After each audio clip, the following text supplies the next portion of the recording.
మోకాళ్ళ నొప్పులు, disc problems లాంటి అన్ని సమస్యలకు సంప్రదించండి Homeocare international world class homeopathy 9001175550.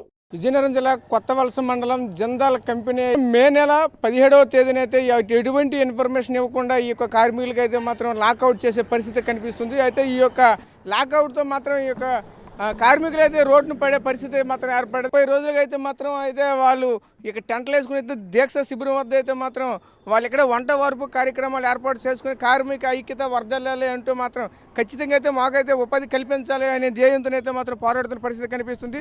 మనతో పాటు ఇక్కడైతే ఈ నాయకులు అయితే ఉన్నారో వాళ్ళతో మాట్లాడే ప్రయత్నం చేద్దాం. చెప్పండి, ఈరోజు చూసుకుంటే మీ ప్రధానంగా మీ యొక్క డిమాండ్స్ ఏంటి? జిందాల్ యాజమాన్యం మే 17వ తేదీన అక్రమంగా లాకౌట్ విధించింది. కనీసం పరిశ్రమ మూసే ముందు కనీసం కార్మికులకి నోటీస్ ఇవ్వాలి. ఇటువంటి నోటీస్ ఇవ్వకుండా ముడి సరుకు లేదని చెప్పేసి, రా మెటీరియల్ లేదని చెప్పేసి మేము మూసేస్తామని చెప్పేసి కార్మికులకి ఎటువంటి సంబంధం చెప్పకుండా రోడ్డు మీద పడేసింది. ఈ నిర్ణయం అనేది వెంటనే ఉపసంహరించుకొని కార్మికులకి ఉపాధి కల్పించాలని, పరిశ్రమ తెచ్చాలని చెప్పేసి గత 30 రోజులుగా ఆందోళన జరుగుతుంది. ఈ ఆందోళనకి మొత్తం రాజకీయ నాయకులు అందరూ కూడా మద్దతు తెలుపుతూ ఉన్నారు. అన్ని సంఘాలు మద్దతు తెలుపుతూ ఉన్నాయి. ఈ ఆందోళన చాలా న్యాయమైంది. ఈరోజు యాజమాన్యం ముడి సరుకు తెప్పించుకొని పని చెప్పాల్సిన బాధ్యత యాజమాన్యం, పని చేయాల్సిన బాధ్యత కార్మికుడిది. ఈరోజు ముడి సరుకు లేదని చెప్పేసి పరిశ్రమ మూసేయడం అనేది అన్యాయం అని చెప్పేసి మేము భావిస్తూ ఉన్నాం.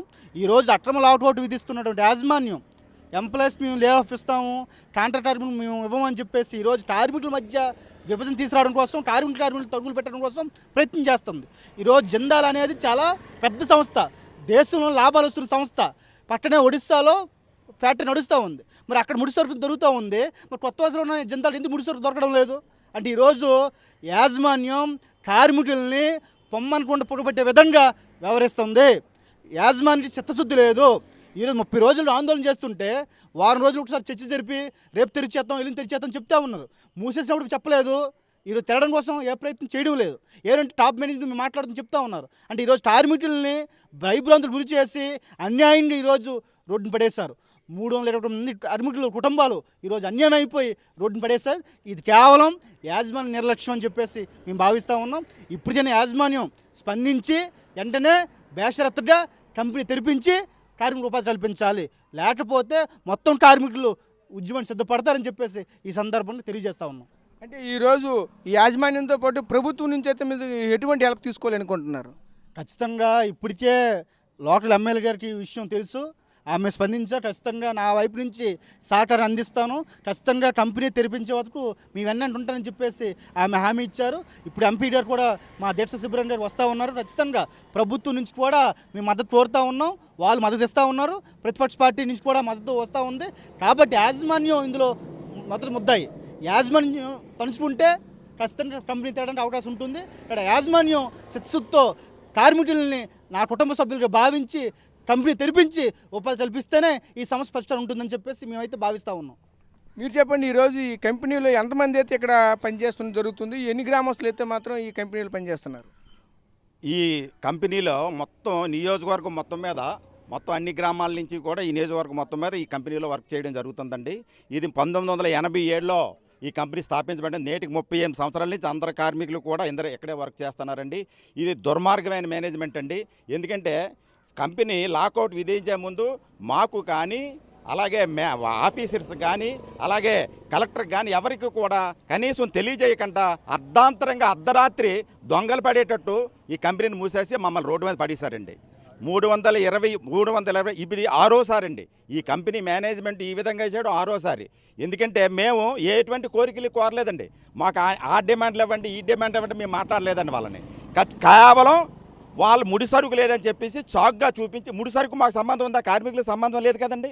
ఎటువంటి ముడి సరుకు మాకు సంబంధం లేకపోయినా కంపెనీ దుర్మార్గంగా మమ్మల్ని అందరినీ భయభ్రాంతులు చేసి ఈ టెంట కింద తోసేసిందండి మమ్మల్ని. మహానుభావులు పార్టీలకు అతీతంగా అందరూ కూడా మాకు వచ్చి మద్దతు తెలియజేసి వంటవారు కార్యక్రమానికి మద్దతు ఇచ్చి వాళ్ళ తాలూకు ఆర్థిక సహాయంతో ఈరోజు ఈ టెంట కింద మేము ఉంటున్నామండి. అందరూ కూడా కార్మిక సోదరులు అందరూ కూడా ప్రతిరోజు వచ్చి మా నిరసన కార్యక్రమం తెలియజేస్తాను. ఈ మేనేజ్మెంట్ ఇప్పటికైనా సరే దిగి వచ్చి కార్మికులకు ఉపాధి కల్పించకపోతే ఈ తాలూకా ఉద్యమాన్ని ఉధృతం చేసి కార్మిక మేనేజ్మెంట్ దిగొచ్చే వరకు కూడా మేము పాటులు పడతామని చెప్పేసి, అలాగే స్థానిక శాసనసభ్యులకి ఇప్పుడే కలిసామండి. ఆవిడ కూడా మేము మీ కంపెనీ తెరిచే వరకు కూడా మేము మీ ఎన్నంటే ఉంటామని చెప్పేసి స్థానిక శాసనసభ్యురాలు చెప్పారు. అలాగే కలెక్టర్ గారితో మాట్లాడుతానన్నారు, అలాగే మినిస్టర్ గారితో మాట్లాడుతానన్నారు, అలాగే భర్త గారికి ఇప్పుడే చెప్పారండి. భర్త గారు కూడా మాకు సంఘీభావం తెలియజేసి ఆయన తరపు నుంచి ఎవరెవరితో మాట్లాడాలి, మీకు ఏ విధంగా సహాయ సహకారాలు అందించాలనే ఆలోచనతో ఆయన కూడా మా శిబిరానికి వస్తున్నారండి.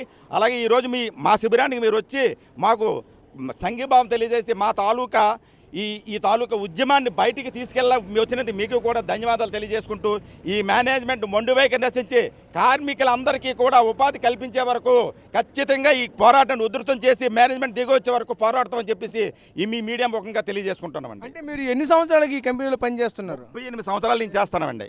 38 సంవత్సరాల నుంచి ఇదే కంపెనీలో పనిచేస్తామండి. జిందాల్ కంపెనీలో కార్మికులు చేస్తున్నటువంటి సమ్మె బాటకు మద్దతు తెలుపు దీక్ష శిబిరానికి అయితే వచ్చారు. ఆవిడతో మాట్లాడే మేడం గారు చెప్పండి, ఈరోజు చూసుకుంటే వీళ్ళకి ఏ విధంగా మద్దతు తెలియజేస్తున్నారు?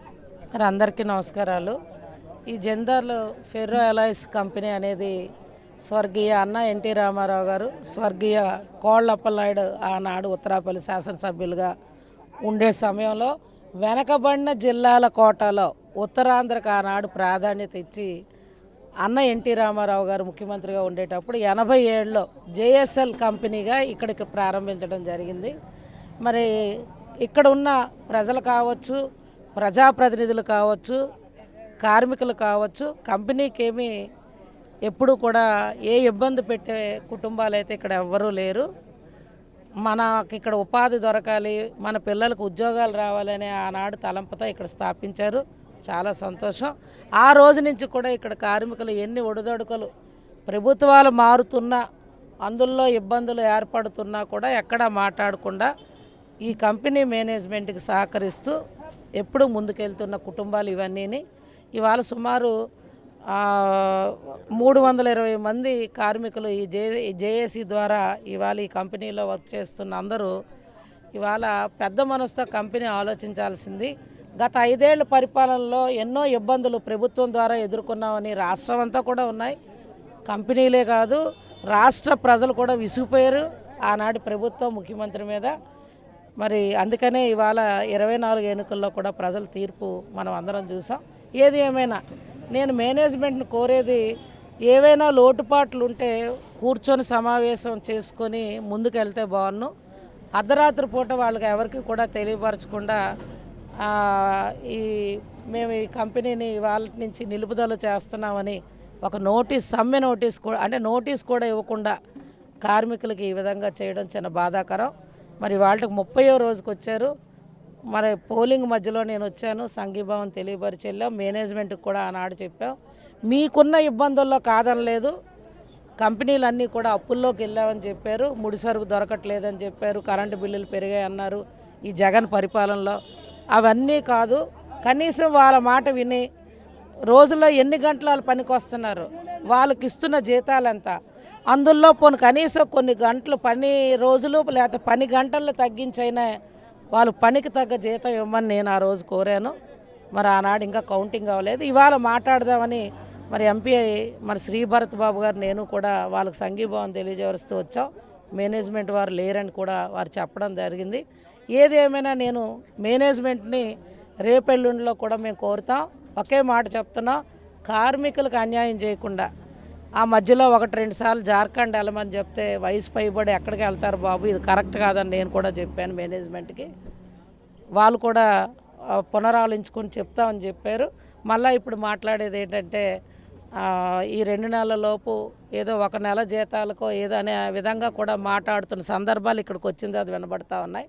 ఆ విధంగా కాకుండా కూర్చొని మా కార్మిక సోదరులతో కూర్చొని ఏ దశగా వాళ్ళు ఎవ్వరు కూడా ఇక్కడ ఎవ్వరు ఉత్తరాంధ్రలో, అందులో విజయనగరం ఎస్కోట్లో ఇబ్బంది పెట్టే కుటుంబాలు ఎవ్వరు లేరు. ఒక మాట మాట్లాడి మంచితనంతో వాళ్ళు కూర్చోబెట్టి ఈ జీతం ఇందులో సగం మేము ఇవ్వగలం అనే ఏదో ఒక మాట భరోసా ఇచ్చి ముందుకు వెళ్ళాలని ఆ దశగా నేను కూడా, నాది బాధ్యత ఇవాళ ఎక్కువ ఉంది ఇక్కడ. నన్ను నమ్ముకొని ఇవాళ నా అభిమానవంతులు, కుటుంబ సభ్యులు, ప్రజలు ఓట్లేశారు.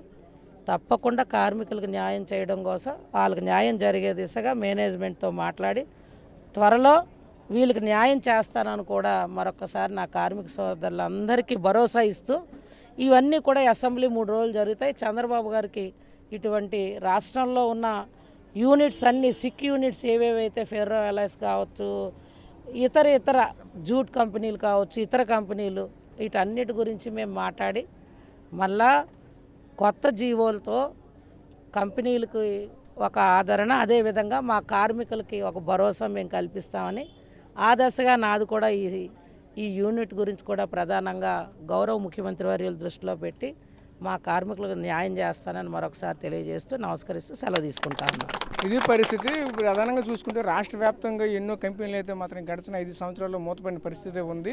ఇదే తరుణంలో చూసుకుంటే ఈరోజు అదే పరిస్థితులు ఈరోజు విజయనగరం జిల్లా కొత్తవలస మండలంలో ఉన్నటువంటి జిందాల్ కంపెనీ పరిస్థితి కూడా ఆ విధంగా తయారని చెప్తున్న పరిస్థితి కనిపిస్తుంది. అయితే నా వంతు ప్రయత్నం అయితే మాత్రం ఖచ్చితంగా చేస్తాను. దీన్ని అయితే మాత్రం రానున్న అసెంబ్లీలో మాత్రం దీన్ని లేవనైతే ఖచ్చితంగా అయితే ఇక్కడ ఉన్నటువంటి కార్మికులకైతే న్యాయం చేసే ప్రయత్నం అయితే నా వంతు నేను చేస్తానని చెప్తున్న పరిస్థితి కనిపిస్తుంది. కెమెరా పర్సన్ నాయుడుతో రాజేష్, RTV, విజయనగరం నుంచి. గత రాష్ట్ర ప్రభుత్వం వాళ్ళ స్వార్థ ప్రయోజనాల కోసం వీళ్ళ నుంచి ఏదో లబ్ధి పొందుతామని వీళ్ళని ఒత్తిడి పెట్టి కరెంట్ రేట్లు పెంచి మళ్ళీ జేబులో ఏదో తీసుకుని ఉంటారు, తీసుకుని మళ్ళీ తగ్గించారు. పెంచాల్సిన అవసరం ఏంటి 7:30కి, మళ్ళీ 6:30కి తగ్గించాల్సిన అవసరం ఏంటి అంటే ఎందుకు జరిగింది ఇది అందరూ ఒకసారి గమనించండి.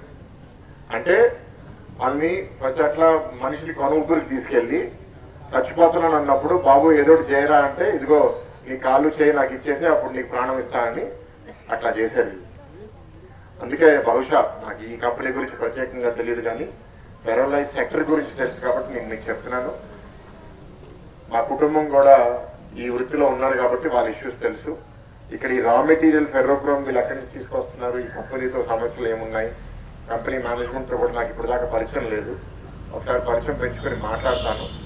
ప్రభుత్వం ఏదైతే తప్పులు గతంలో చేసిందో ఆ తప్పులు ఈ ఒక్క ప్లాంట్కే కాదు, ఆ ఫెరోలైజ్ సెక్టర్ అందరితో మేము కలిసి మాట్లాడి మీకు మేము ఏం చేస్తే మీరు బాగా పనిచేయగలుగుతారు, ప్రభుత్వానికి నష్టం జరగకూడదు, ఇక్కడ పనిచేసే కార్మికులకి నష్టం జరగకూడదు, ఆ కంపెనీకి కూడా నష్టంగా జరగకూడదు, అన్నీ బ్యాలెన్స్ చేస్తేనే మనం ముందుకెళ్ళగలుగుతాం. సో ఈ కంపెనీ యాజమాన్యంతో మాట్లాడతాము. అండ్ ఏదైతే ఈయన అన్నారో మాకు చెప్పకుండా అర్ధాంతరంగా ఆపేశారనేది కరెక్ట్ కాదు. అట్లీస్ట్ ఒక నెలన్నా 2 వారాలన్నా మీకు చెప్పి మేము నడపలేకపోతున్నామని చెప్పుకుంటే బాగుండు. మీకు ఆ 2 వారాలు నెల ముందు కూడా చెప్పలేదు, చెప్పుకుంటే బాగుండు. ఎందుకంటే మీరందరూ ఆయన అన్నట్టు 12,000 10,000 మీద బతుకుతున్నప్పుడు సడన్గా ఆపేస్తే బతుకుతారు అనేది చాలా కష్టం అయిపోతుంది. తప్పకుండా ఈ యాజమాన్యంతో నేను మాట్లాడి మీ సమస్య ఏంటో అర్థం చేసుకుని ప్రభుత్వంతో వాళ్ళ సమస్యలు ఏదైనా ఉంటే అది పరిష్కరించే విధానంగా చేసి, అంటే వాళ్ళకి ఏదైతే రా మెటీరియల్ నిధులు ఉన్నాయో అవి కూడా ఇక్కడ వచ్చేటట్టు ఏదైనా నా తరపు నుంచి సహాయం చేయగలిగితే అది కూడా చేసి ఈ ప్లాంట్ మళ్ళీ స్టార్ట్ అయ్యే ప్రయత్నం నేను చేస్తాను. ఇక్కడ పాయింట్ ఏంటంటే అండి, ఇది తిరిగి మళ్ళీ మేము ప్రారంభిస్తాము అనే నమ్మకం వాళ్ళకి వస్తేనే వాళ్ళు ఎంతో కొంత మనకి ఇస్తారు. అసలు రాష్ట్ర ప్రభుత్వం మాకు నమ్మకం లేదు, మాకు ఈ గత 5 సంవత్సరాల్లో జరిగిన హాని మరీ ఎక్కువ, మేము మళ్ళీ రాము ఆంధ్ర రాష్ట్రానికి అంటే నేను కూడా ఏం చేయలేను. మరిన్ని వీడియోస్ కోసం ఛానల్ ని సబ్స్క్రైబ్ చేయండి.